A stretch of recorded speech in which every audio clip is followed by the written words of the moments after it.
नमस्कार, तारा न्यूजमध्ये आपलं सगळ्यांचं स्वागत। मी शुभम राज। पाहुयात ही पहिली बातमी। इचलकरंजी लगत असणारी पंचगंगा नदी कोरडी पडलेली आहे। त्यामुळे या नदीत असणारे मोठे शेकडो माशांचा मृत्यू झालाय। जवळपास अर्धा किलो ते 1 किलो वजनापर्यंतचे मोठे मासे नदीतच मृत झाल्यामुळे पंचगंगा नदी घाटातील परिसरास दुर्गंधी पसरली आहे। नदीत पाणी नसल्यामुळे नदीतला कचरा सुद्धा मोठ्या प्रमाणात वाढताना दिसतोय।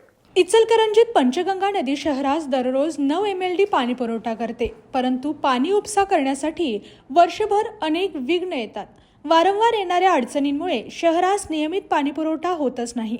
अनेक वेळा काळे पाणी, जलपर्णी अशा विविध कारणांमुळे शहरातील नागरिकांना पाणी करण्याची वेळ येते।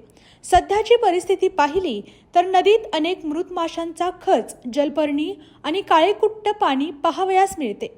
शेकडो मासे मृत्युमुखी पडल्यामुळे भटक्या कुत्र्यांचा वावर वाढला आहे।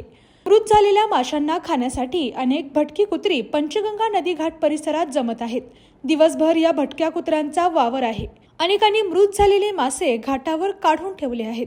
त्यामुळे मोठ्या प्रमाणात दुर्गंधी पसरली आहे। पंचगंगा नदी घाट परिसरात चालत फिरण्यासाठी येणाऱ्या नागरिकांना याचा नाहक त्रास सहन करावा लागत आहे। याने अशाच बातम्यांसाठी तारा न्यूजला सबस्क्राइब करा। धन्यवाद।